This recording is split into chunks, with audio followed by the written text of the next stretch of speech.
Nadviažeme na jednu z predchádzajúcich videí, v ktorom sme predstavili knižnicu TypePy, ktorá umožňuje vytvárať webové používateľské rozhranie pre Pythonovský kód. Ukážeme si zobrazovanie údajov pomocou tabuliek a nadviazanie údajov na prvky používateľského rozhrania a taktiež akcie na pozadí, keď zmeníme napríklad v tomto prípade režiséra, tak v selektore filmy sa zobrazia len filmy vybraného režiséra. Použijeme z databázu IMDb dataset z portálu Kaggle, kde sú v podstate filmy a hodnotenia. Sú tam dve relačne zviazané databázové tabulky vo formáte CSV, čiže hodnoty oddelené čiarkou, takže v podstate môžeme si ich stiahnuť na lokálny počítač, aby sme mali nad všetkým kontrolu. Budeme pracovať vo Windows, použijeme VSL, čiže Windows Subsystem for Linux, v ktorom mám nainštalovanú inštanciu Ubuntu 24.04. VSL sme sa tiež venovali v jednom z predchádzajúcich videí. Taktiež je potrebné mať nainštalovanú platformu Anaconda a taktiež Visual Studio Code. Vytvorím si virtuálne prostredie. Aj túto tému sme predstavili v samostatnom videu. Virtuálne prostredie má v mojom prípade názov eTypy a v tomto virtuálnom prostredí budeme robiť príklad. Nainštalujeme si knižnicu Typy pomocou príkazu pip install, takže všetko mám nainštalované.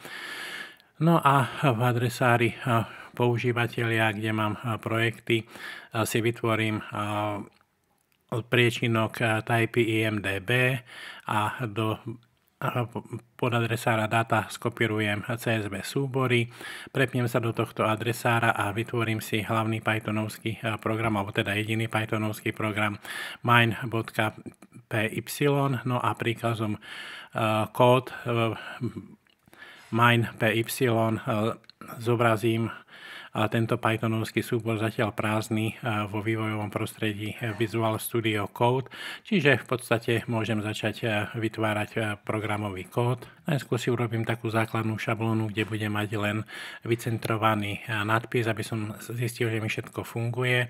Importoval som si tam Typy GUI Builder a knižnicu Pandas na prácu s údajmi.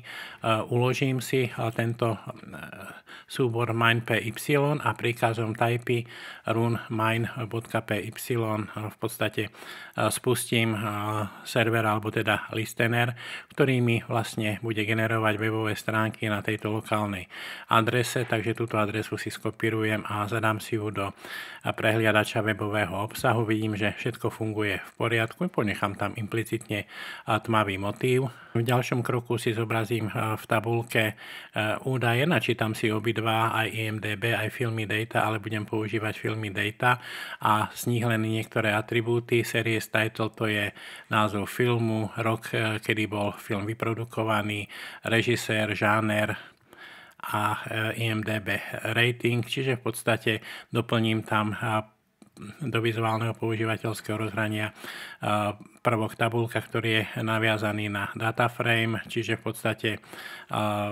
takto jednoducho pomocou jedného riadku dokážem zobraziť údaje. Môžem si tam nastaviť, koľko riadkov potrebujem na stránku, prepínať sa medzi stránkami a podobne, čiže naozaj komfortná funkcia na zobrazenie údajov vo forme tabulky. V ďalšom kroku si pridám dva selektory, v ktorom si budem môcť vybrať režiséra a podľa toho sa mi zobrazia jeho filmy. K tomuto sa dopracujeme postupne. Najskôr naviažeme tieto prvky na údaje, čiže zatiaľ sú tu v podstate bez nejakej súvislosti selektor na zobrazenie režisérov a selektor na zobrazenie filmov. Takže potrebujem dva zoznamy pre selektory režisérov a filmov, čiže unikátne hodnoty si zapíšem do zoznamu, no a napíšem tam náhodne nejaké inicializačné hodnoty, aby tie selektory neboli prázdne. Takže toto je kód pre selektor. Pre režisérov dám užší selektor, pre filmy širší selektor v pomere 40:60, no a v podstate LOV znamená List of Value, čiže tieto parametre napojím na režiséry names a filmy names, takže v podstate už mám polovicu cieľa, čiže dokážem zobraziť zoznam režisérov a filmov, avšak pri zmene režiséra zatiaľ sa mi ešte nezobrazia jeho filmy. Cieľom je, aby keď si zobrazím Martina Scorseseho, tak aby sa mi zobrazili filmy, ktoré on nakrútil, čiže v podstate vyberem si režiséra zo zoznamu a vo filmoch mám jeho filmy, ktoré režíroval. Takže v podstate toto je taký hlavný cieľ nášho videa. Výber filmov daného režiséra sa bude diať na pozadí.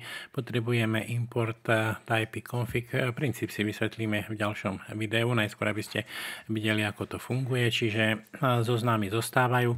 Akorát pre globálne premene si tam dám súvisiace veci, čiže pre Miloša dám si tam ako implicitne režiséra Formana a film Amadeus, aby to sedelo.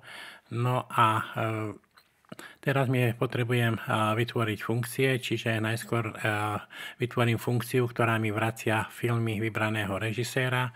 Parametrom je režisér, no a kód je v podstate zrozumiteľný, čiže vyberiem len tie filmy, kde atribút direktor sa rovná parametru režisér.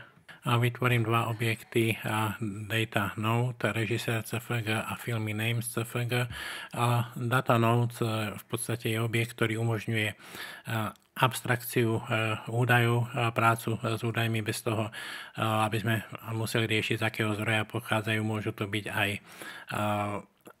údaje z rôznych zdrojov. Následne vytvoríme úlohu pre filmy vybraného režiséra. Vstupom bude vybraný režisér, výstupom budú jeho filmy. No a teraz vytvoríme scenár, ktorý bude obsahovať jedinú úlohu a v obsluhe udalosti on change, čiže keď sa niektorý prvok používateľského rozhrania zmení. V tomto prípade riešime prvok režisér, čiže selektor, pomocou ktorého sa vyberá režisér, takže v podstate vybranú hodnotu zapíšem, no a načítam filmy tohto režiséra automaticky do selektora, takže keď si vyberiem napríklad tohto režiséra, tak sa mi zobrazia všetky jeho filmy. Vo voľnom pokračovaní nadviažeme tento výber na to, aby sa tieto zmeny prejavili v tabulke. Tabulka v Type tu vidíte video z dokumentácie, umožňuje údaje filtrovať a rôznym kreatívnym spôsobom s týmito údajmi pracovať, takže to bude vlastne pokračovanie, kedy si ukážeme pokročilú metódu práce s tabulkou.